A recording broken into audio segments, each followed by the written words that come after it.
2. aprilliks ütlevad kaardid, et sa tõenäoliselt oled millestki ilma jäänud ja sa nutad seda hirmsasti taga.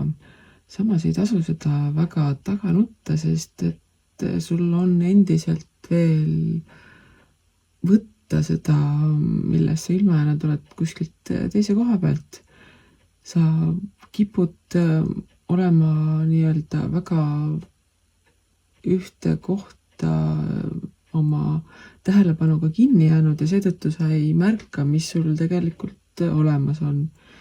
Ning seetõttu ongi, et nagu siin paar päeva tagasi oli, et kui sa praegu tunned, et kõik on jälle halvasti, siis tegelikult nüüd läheb jälle paremini.